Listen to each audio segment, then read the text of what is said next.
করে আবু বকর ঘরের ভিতরে কি রাইখা আসছো? ফারুকে ওমর ফারুক সম্পদের অর্ধেক ঘরে রাইখা আসছে। রে আবু বকর, আমি তোমার কাছে জানতে চাই তুমি ঘরের ভিতরে কি জমা রাইখা আসছো?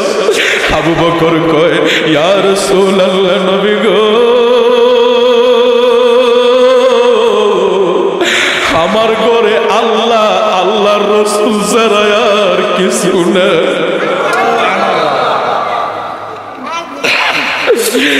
আবু বকর কয়, ইয়া রাসূলুল্লাহ, নবী গো, আমার ঘরে আল্লাহ আল্লাহর রাসূল ছাড়া আর কিছু না।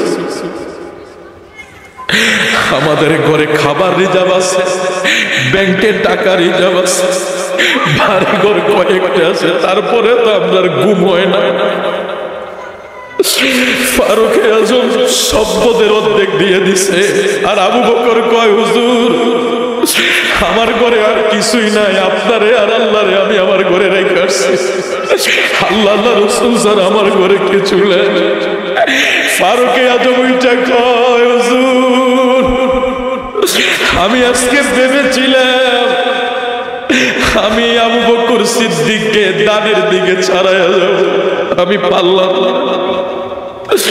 ফারুকে আজম কয়, আবু বকর আমি তোমারে হারাইতে পারি নাই, আমি চিন্তা করেছি আজকে আমি তোমাকে হারাবো, আমি সব সম্পদের অর্ধেক দিয়ে দিছি, এটা বিশাল কিছু, সব সম্পদের অর্ধেক দান করে দিছি, আমি চিন্তা করছি আমি আজকে তোমাকে হারাবো, আমি পারলাম না। আমার নবী কয়, আমার আবু বকরের দানের মতো কোনো দান হয় না, কারণ যেই দান যদিও ওমর ফারুকের চেয়ে কম, কিন্তু এই দানের মূল্য এই জন্য বেশি। ফারুকে আজমের চেয়ে আবু বকরের দানের মূল্য এই জন্য বেশি।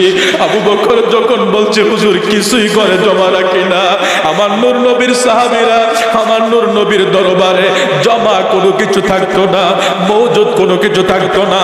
আমার নবী মওজুদদারিরা অভিশাপ দিয়েছে, আগামী দিন যারা মওজুদ কইরা মানুষরে কষ্ট দেয়, মওজুদ কইরা আলুর দাম বাড়ায়, মওজুদ কইরা পেঁয়াজের দাম বাড়ায়, মওজুদ কইরা চালুর দাম বাড়ায়, আমার দেশে এই কাজটা হয় কি হয় না? আপনাদের মুরাদপুর হয় না, এই জন্য আওয়াজ কম। আলুর কেজি কত? 70, আলুর কেজি 70। এইভাবে আপনার বাপদাদার গত শোনেন এত আলুর কেজির দাম, তাহলে এটা কে করলো? আমার দেশের আলু উৎপাদন হয়, উৎপাদনশীল দেশের দাম বৃদ্ধি হওয়ার কোনো কিছুই নাই। আপনি এটাকে এই মওজুদদারিদেরকে আমার নবী লানত দিয়েছে। আবার ওইটা না, আমরা স্বাভাবিক যারা হয়তো 2-1 দিনের খাবার জমা করি, বাজার করি, সেটা না। মওজুদদারি বলতে কারা? যারা ওই গোডাউন করে মওজুদ করে, কাকে কষ্ট দেয়? মানুষকে কষ্ট দেয়। ভোক্তা অধিকার যায় দেখে ডিমের গোডাউন, কিরে ভাই ডিম বেচছ না, দাম বাড়লে ছাইরা নাউজুবিল্লাহ কইতেন না। বাজিবের হাদিস ইবনে ওমর রাদিয়াল্লাহু তাআলা আনহু তিনি বলেন, রাসূলুল্লাহ সাল্লাল্লাহু আলাইহি সাল্লাম তাবুকের যুদ্ধের সময় আমাদের সবাইকে বলছে আল্লাহর রাসূলের দরবারে সম্পদ জমা দেওয়ার জন্য, অর্থ জমা দেওয়ার জন্য। হযরত ওমর রাদিয়াল্লাহু তাআলা আনহু তিনি বলেন, আমাদেরকে যখন দানের আদেশ দেওয়া হলো, ফারুকে আজম বলেন, আমাদেরকে যখন দানের আদেশ দেওয়া হলো, ওই বছর আমার কাছে অনেক সম্পদ ছিল। ওমর রাদিয়াল্লাহু তাআলা আনহু বলে, ওই বছর আমার কাছে অনেক সম্পদ ছিল, এত পরিমাণ সম্পদ আমি চিন্তা করলাম এইবার আমি আবু বকরের চাইতে আরো বেশি আমার নবীর দরবারে দান করব। সুবহানাল্লাহ। বিষয়টা একটু খেয়াল কইরেন। তিরমিজি শরীফের হাদিস, ওমর ফারুক তিনি চিন্তা করছে, যেহেতু আমার নবী আদেশ করেছে তাবুকের যুদ্ধে যাওয়ার আগে দান করার জন্য, আবু বকর সব সময় ফার্স্ট হইয়া যায়, আমার নবীর কাছে সিদ্দিকে আকবর সব সময় ফার্স্ট থাকে। ফারুকে আজম বলে, এবার আমি আমার নবীর কাছে ফার্স্ট হব। আবু বকর ওমর চিন্তা করছে, আমার কাছে যে সম্পদ আছে এই সম্পদের অর্ধেক আমি আবু বকর আমি আমার নবীর কাছে দান করে দেব। আমার নবী নবীর কাছে তাবুকের যুদ্ধের জন্য দান করে দেব। দান করলে আমি আবু বকরের চাইতে আমার নবীর কাছে দানকারী হিসাবে ফার্স্ট হইয়া যাব। আবু ফারুকে আজম তিনি কি করলেন? তার সম্পদের অর্ধেক করলেন, অর্ধেক আমার নবীর দরবারে জমা দিয়া দিলেন, আর অর্ধেক তার কাছে গচ্ছিত রাখলেন। এবার সিদ্দিকে আকবর আমার নবীর কাছে সম্পদ জমা দিলেন, আবু বকর জমা দিলেন। আমার নবী ফারুকে আজমকে জিজ্ঞেস করে, রে ফারুকে আজম, তুমি তো আমার কাছে সম্পদ নিয়ে আসলা, বাড়িতে কিছু রেখে আসছনি? ফারুকে আজম বলে, ইয়া রাসূলুল্লাহ, ইয়া রাসূলুল্লাহ, নবী গো, আমার সম্পদের অর্ধেক আপনারে দিয়ে দিছি। আমরা কেউ দান করবো নি? ওমা অর্ধেক, 100 ভাগের 1 ভাগও তো যায় না। আপনারা ভালো মানুষ, শহরের মানুষ ভালো আছেন। অনেক সময় মসজিদের টাকা সবচেয়ে দুর্বল।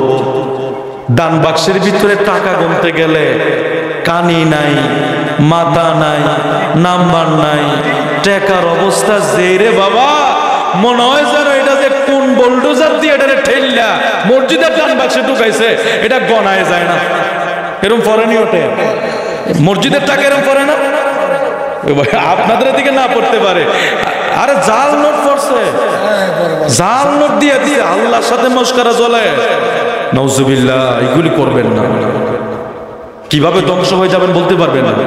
আমি ফকিরবাজার কেন্দ্রীয় বাজারের মসজিদ অনেকে ছিলেন, ফকিরবাজার বাজারের মসজিদ আমি জুমা পড়াই। এখানে 5 গ্রামের লোক, 121 বছর মসজিদের বয়স, অনেক লোক হয় জুমার ভিতরে। গত কয়েক জুমা আগে আমার এসে মুয়াজ্জিন একটা টাকা দিল, এটা কি জানেন? এই জাল নোট ইয়ার ভিতরে, এই বাস্কের ভিতরে দিয়ে দিচ্ছে। এটা আল্লাহর সাথে মস্করা হলো না? সিরা টাকা, ফারা টাকা, ফুরা টাকা যা আছে সব মসজিদের ভিতরে। আর ফারুকে আজমের দান আর আমরা দান দেখছেন নি? হিসাবটা মিলার দরকার আছে নি? আল্লাহর নবী যে বলছে, আমার সাহাবীদেরকে যারা অনুসরণ করে, মানা আলাইহি ওয়া সাহাবী, যারা আমি নবীর সাহাবীর অনুসরণ করে, আমি নবীর অনুসরণ করে, তারা জান্নাতি। না সুবহানাল্লাহ, আজকে কত দরকার নেই। না না, বিরিয়ানি খাই কই না কিন্তু তারা খাওয়াইছেন না? না মাশাআল্লাহ, 2-1 দিন আগে আমরা ফানুয়া গেছি। ফানুয়া দরবার মুরিদ এখানে আসে না। ফানুয়া তো অনেক বছরে যায়।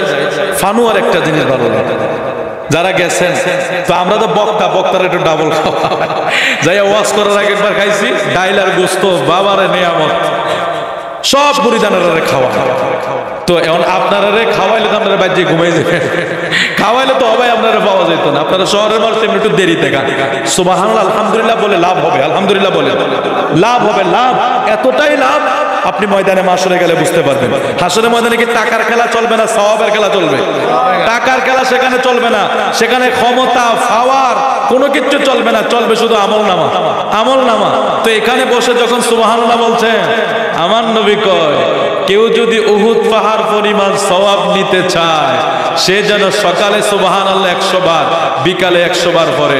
উহুদ পাহাড়টা যারা হজে গেছেন তারা কইতে পারবেন, বিশাল বড় উহুদ পাহাড়। ওই উহুদ পাহাড় পরিমাণ সওয়াব লেখা হবে। আসমান জমিনের খালি জায়গা আপনার আমলনামায় আল্লাহ পূরণ করে দিবে যারা সুবহানাল্লাহ তাসবিহ আদায় করে। জোরে বলি সুবহানাল্লাহ, জোরে বলি আল্লাহু আকবার। এগুলি বলতে আমরা ইনশাআল্লাহ কিফনতা করবো না। তাহলে এবার আসি আমরা এখান থেকে আমরা একটা শিক্ষা নেই যে আবু ফারুকে আজম সম্পদের অর্ধেক দিয়া দিছে, আমার নবীর দরবারে দান করে দিলেন। আমরা মসজিদে টাকা দিতে গেলে, মাহফিলে টাকা দিতে গেলে, মিলাদে টাকা দিতে গেলে, ভাই আল্লাহর দোহাই আপনি প্রয়োজনে দিয়েন না, তারপরে অসল টাকাটা মসজিদে দিয়েন না।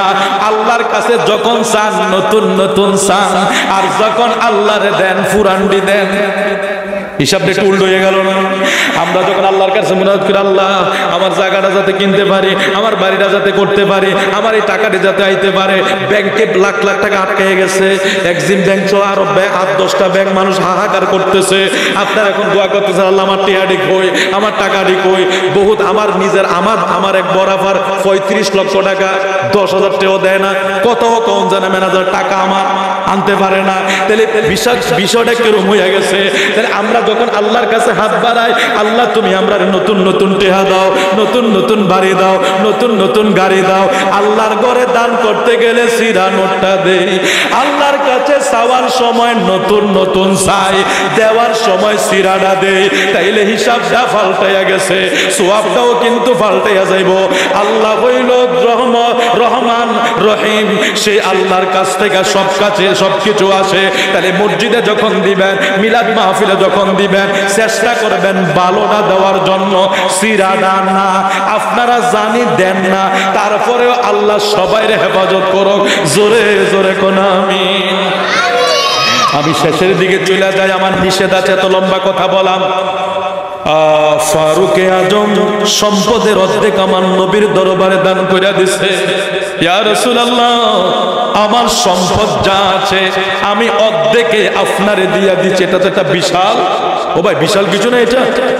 আপনার আজকে এই জগতে যারা হাজার হাজার কোটির মালিক, তারা যদি অর্ধেক সম্পদ, এটা বেড়াকোলা মসজিদ না, নতুন মসজিদ, এটা নতুন মসজিদ নাকি? এটা নতুন মসজিদ, এটাই বেড়ার মসজিদ, নতুন মসজিদ। আচ্ছা, আগে বেড়ার ঘর আসলে, এখন অনেকে বেড়ার ঘর মসজিদ করলে কিন্তু চিনে, এটার একটা পরিচয় আছে। আচ্ছা, যারা হাজার হাজার কোটির মালিক, ফারুকে আজমের মতন, বা বাংলাদেশ লাগবে না, কুমিল্লার ভিতরে 2-4 জন কয়েক হাজার কোটির মালিক যারা আছে, এরা সম্পদের অর্ধেক, যদি অর্ধেক না আমরা বলি 50 ভাগের 1 ভাগ বা 2 ভাগও যদি দিয়া দিত, এই নতুন মসজিদ এখনো কে আস্তর ছাড়া, এটা আস্তর করছেন না, রং করছেন না এখনো? এই বাইরেটা কি রং ছাড়া দেখা যায় না এখনো? এটা কেন দেখা যায়? খারাপ দেখা যাইতেছে না? যদি আবু ফারুকে আজমের মতো দান করে দিত, মসজিদের এই অবস্থা থাকতো নি।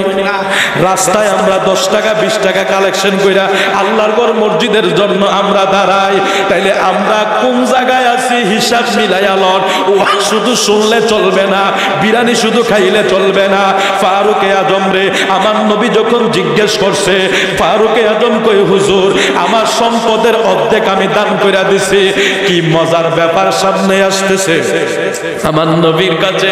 এবার আবু বকর আসছে, আমার নবীর পরম প্রিয় বন্ধু আম্মা জান আয়েশা সিদ্দিকার বাবা আবু বকর সিদ্দিক আমার প্রিয় নবীর কাছে আসছে। আমার নবীর কাছে আয়েশা সম্পদ জমা দিলেন। আমার নবী জিজ্ঞেস করে, আবু বকর ঘরের ভিতরে কি রাইখা আসছো? ফারুকে উমর ফারুক সম্পদের অর্ধেক ঘরে রাইখা আসছে। রে আবু বকর, আমি তোমার কাছে জানতে চাই তুমি ঘরের ভিতরে কি জমা রাইখা আসছো? আবু বকর কয়, ইয়া রাসূলুল্লাহ, নবী গো, আমার ঘরে আল্লাহ আল্লাহর রাসূল ছাড়া আর কিছু না।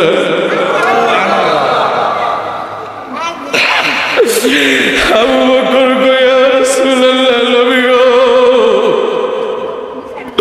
আমার ঘরে আল্লাহ আল্লাহ রাসূল ছাড়া আর কিছু না। আমাদের ঘরে খাবার রিজার্ভ আছে, ব্যাংকে টাকা রিজার্ভ আছে, বাড়ি ঘর কয়েকটা আছে, তারপরে তো আপনার ঘুম হয় না। ফারুকে আজম সম্পদের অর্ধেক দিয়ে দিছে। আর আবু বকর কয়, হুজুর আমার ঘরে আর কিছুই নাই, আপনারে আর আল্লাহরে আমি আমার ঘরে রেখে আসছি। আল্লাহ আল্লাহ রাসূল স্যার আমার ঘরে কিছু নাই। ফারুকে আজম ওইটা কয়, হুজুর আমি আজকে ভেবেছিলাম আমি আবু বকর সিদ্দিককে দানের দিকে ছাড়াইয়া যাব, আমি পারলাম না। ফারুকে আজম কয়, আবু বকর আমি তোমারে হারাইতে পারি নাই। আমি চিন্তা করেছি আজকে আমি তোমাকে হারাবো। আমি সব সম্পদের অর্ধেক দিয়ে দিছি, এটা বিশাল কিছু। সব সম্পদের অর্ধেক দান করে দিছি। আমি চিন্তা করছি আমি আজকে তোমাকে হারাবো, আমি পারলাম না। আমার নবী কয়, আমার আবু বকরের দানের মতো কোনো দান হয় না। কারণ যেই দান যদিও ওমর ফারুকের চেয়ে কম, কিন্তু এই দানের মূল্য এই জন্য বেশি। ফারুকে আজমের চেয়ে আবু বকরের দানের মূল্য এই জন্য বেশি। আবু বকর যখন বলছে হুজুর কিছুই করে জমা রাখি না, আমার নূর নবীর সাহাবীরা আমার নূর নবীর দরবারে জমা কোনো কিছু থাকতো না, মওজুদ কোনো কিছু থাকতো না। আমার নবী মওজুদদারিরা অভিশাপ দিয়েছে, আগামী দিন যারা মওজুদ কইরা মানুষকে কষ্ট দেয়, মওজুদ কইরা আলুর দাম বাড়ায়, মওজুদ কইরা পেঁয়াজের দাম বাড়ায়, মওজুদ কইরা চালের দাম বাড়ায়, আমার দেশে এই কাজটা হয় কি হয় না? আপনাদের মুরাদপুর হয়নি জন্য আওয়াজ কম। আলুর কেজি কত? 70। আলুর কেজি 70। এইভাবে আপনার বাপদাদার গত শোনেন এত আলুর কেজির দাম, তাহলে এটা কে করলো? আমার দেশের আলু উৎপাদন হয়, উৎপাদনশীল দেশের দাম বৃদ্ধি হওয়ার কোনো কিছুই নাই। আপনি এটাকে এই মওজুদদারিদেরকে আমার নবী লানত দিয়েছে। আবার ওইটা না, আমরা স্বাভাবিক যারা হয়তো 2-1 দিনের খাবার জমা করি, বাজার করি, সেটা না। মওজুদদারি বলতে কারা? যারা ওই গোডাউন করে মওজুদ করে, কাকে কষ্ট দেয়? মানুষকে কষ্ট দেয়। ভোক্তা অধিকার যায় দেখে ডিমের গোডাউন, কিরে ভাই ডিম বেচস না, দাম বাড়লে সাইরা নজুবিল্লাহ করতেন না, বাজারে ডিম নাই, দাম বাড়াই দিচ্ছে। যারা সাধারণ বিক্রেতা এরা ডিম পায় না, এরা আলু পায় না, এরা পেঁয়াজ পায় না, আদা পায় না। গোডাউনে গেলে দেখে পেঁয়াজের বস্তা বসতেছে, আলুর বস্তা বসতেছে, এদিক দিয়ে জাতি মরতেছে। সবার পক্ষে কি সম্ভব? ওরে ভাই, কেউ তো 5,000 টাকা বেতনে চাকরি করে, কেউ 6,000 টাকা বেতনে চাকরি করে, কেউ আবার সারা বছরেও 2-3 হাজার টাকা ইনকাম করতে কষ্ট হয়ে যায়। সকাল থেকে সন্ধ্যা হাড় ভাঙ্গা পরিশ্রম করে অটো চালায় 500 টাকা ইনকাম করতে কষ্ট হয়ে যায়। এই লোকটা যদি 1 কেজি আলু 70 টাকা, 200 টাকা কেজি তেল, তারপরে এই ডিম ডুম, একটা বেলা খাবার যদি তার এই অবস্থা হইয়া যায়, আমার নবী এই জন্য বলছে যারা মওজুদ কইরা গুদামজাত কইরা গুডাউনে কইরা আমার উম্মতরে কষ্ট দেয়, আমার নবী বলছে তাদের উপর লানত, তাদের উপর লানত, তাদের উপর লানত। এই মুরাদপুর, দ্বিতীয় মুরাদপুরবাসী, এই কুমিল্লাবাসী, নূরের নবী যদি কারো উপর লানত দেয়, দুনিয়া আখিরাতে তার অস্তিত্ব থাকবে? আপনারা দেখবেন, চোখেও দেখা যাবেন কিছু। আল্লাহ আমাদেরকে বোঝার তৌফিক দাও। জোরে বলে আমিন, আরো জোরে বলে আমিন। তো ফারুকে আজম বলেন, হে আবু বকর, আমি চেয়েছিলাম আজকে আমি আপনার থেকে বড় হয়ে যাব, আমি চেয়েছিলাম দানের দিকে। দেখছেন হেরার প্রতিযোগিতা, দেখছেন আমার নবীর সাহাবীরা যদি দান নাও করে তাদের জান্নাতে যাইতে, আর যেহেতু তার আমার নবীর ঈমানের সাথে দেখছে, এদের জন্য জাহান্নামের আগুন। যারা আমার নূর নবীর ঈমানের চোখে দেখে, তাদের জাহান্নামের আগুন হারাম হয়ে যায়। আমার নূর নবীর আবু বকর সিদ্দিক, ওমর ফারুক আজমেরা নিজের চোখে দেখার পরেও তাদের প্রতিযোগিতা কি পরিমাণ দেখছেন। ফারুক আজম কয় আমার সম্পদের অর্ধেক দিয়া দিলাম, আর আবু বকর কয় আমার ঘরে আমি কিছুই রাখি নাই। আল্লাহ রাসূল রে ঘরে রাইখা ফারুক আবু বকর আমার নবীর কাছে সব নিয়ে আসে, আমার নবীর কাছে সব নিয়ে আসে আমার নূর নবী। এই জন্য ওমর ফারুক রাদিয়াল্লাহু তাআলা তিনি বললেন যে কুলতু লা আসবিকুহু ইলা শাইইন আবাদা, কুলতু লা আসবিকুহু ইলা শাইইন আবাদা। ওমর বললেন আমি কখনো কোনো বিষয় তাকে অতিক্রম করতে পারবো না। ফারুক আজম বলতেছেন আমি কখনো কোনো বিষয় ফারুক আজমকে আবু বকরকে অতিক্রম করতে পারবো না। জোরে কোন সুবহানাল্লাহ। وعن أبي هريرة قال قال رسول الله صلى الله عليه وسلم ما نفعني مال قط ما نفعني مال أبي بكر قال فبكى أبو بكر وقال هل أنا ومالي إلا لك يا رسول الله رواه ابن ماجه। আবু হুরায়রা থেকে বর্ণনা, তিনি বলেন আমার রাসূল বলছেন আবু বকরের ধন সম্পদ আমারে যতটুকু উপকারে এসেছে আর কারো সম্পদ আমার এতটুকু উপকারে আসে নাই। বর্ণনাকারী বললেন অতঃপর আবু বকর কেঁদে দিলেন এবং বললেন ইয়া রাসূলুল্লাহ আমিও আপনার, আমার সম্পদও তো আপনার। জোরে কন্যা সুবহানাল্লাহ। এখনকার যুগে এসে আমার নবীর একটু মহব্বত করলে সেরেক হয়ে যায় রে বাবা। এটা কি জানেন, আমি কিন্তু বানাই আওয়াজ একটু কম, ও একটু না, আল্লাহ মাফ করো, বুধ যতক্ষণ হয়েছে ততক্ষণ থেকে ডকুমেন্টারি ছাড়া কথা বলতে চাই না, বাজাইরা কথা বলি না। আপনারা দেখুন ইবনে মাজাহ শরীফের হাদিস, আবু হুরায়রা থেকে বর্ণনা, আল্লাহু আকবার বলেন। আমার নবী যখন বলছে আমার আবু বকরের দান আমার এতটা উপকার হয়েছে, কারো দানে আমি এতটা উপকার করতে উপকারে আসে নাই যতটা আবু বকরের এসেছে। দেখছেন আবু বকর কি বলছে? আবু বকর তো আমার নবী, আমার দুনিয়ার হায়াতে আবু বকর আমার নবীর চেয়ে বয়সে বড় ছিলেন, আবার আবু বকরের মেয়ে আমার নবীর কাছে বিবাহ দিয়েছিলেন, তাহলে সেখানে একটা জামাই শ্বশুরের বিষয় ছিল, কিন্তু আমার নূর নবীর দরবারে সেটা নাই, কারণ আমার নবী রহমাতাল লিল দুই জাহানের বাদশা, দুই জাহানের বাদশা। তো যিনি দুই জাহানের বাদশা, যিনি ওমা আরসালনাকা ইল্লা রাহমাতাল লিল আলামিন, দুনিয়ার সিস্টেমে হইলেও আবু বকর কখনো আমার নবীকে সেই চোখে দেখে নাই, আবু বকর দেখেছে তিনি রহমাতাল লিল আলামিন। তো সিদ্দিকে আকবর দেখছেন কি বলছেন, قال فبكى أبو بكر وقال هل أنا ومالي। আবু বকর বলতেছেন, আমার নবী যখন বলছেন আবু বকরের ধন সম্পদ আমার অনেক উপকারে এসেছে, যা অন্যের সম্পদ দ্বারা উপকারে আসে নাই। তো নূর নবী বলার পরে আবু বকর কি বলছে দেখেন, মনোযোগ, এটা শেষ করে দিচ্ছে, হুজুর আসতেছে। ওয়াকানা, তিনি বলতেছেন হাল আনা, আমি, ওয়া মালি, এবং আমার মাল, ইল্লা লাকা ইয়া রাসূলুল্লাহ, এগুলি সব আপনার জন্য, সব আপনার জন্য। আল্লাহু আকবার। আজকে আমরা আমার নবীকে দাঁড়িয়ে একটু সালাম দিতে চাই না, আমার নবীর নামে 100 বার দুরূদ শরীফ পড়তে চাই না, আমার নবীর নামের উপর সদকা করতে চাই না। আর ফারুক আজম বলতেছে ওয়াকালা হাল আনা ওয়া মালি ইল্লা লাকা ইয়া রাসূলুল্লাহ, আমিও তো আপনার, আমার সম্পদও আপনার। অর্থাৎ আবু বকর বুঝাচ্ছে ইয়া রাসূলুল্লাহ, আমার সব কিছু আপনার কদমে তো আমি বিলিয়ে দিয়েছি, আমার সব কিছু আপনার কদমে বিলিয়ে দিয়েছি। এ দ্বিতীয় মুরাদপুরের কুমিল্লার ভাই বাবারা, আমার নবীর কদমে কুরবান হয়ে যাও, নবীর গোলামিতে কুরবান হয়ে যাও, দুনিয়া আখিরাত সহজ হয়ে যাবে, দুনিয়া আখিরাত সহজ হয়ে যাবে। সিদ্দিকে আকবরের মতো ব্যক্তিরা যদি আমার নবীর কদমে এভাবে কুরবান হতে পারে, তাহলে আমাদেরও দরকার আছে না নাই? দরকার আছে না নাই? আরে যে মদিনা যাইবে নবীর দিদার পাই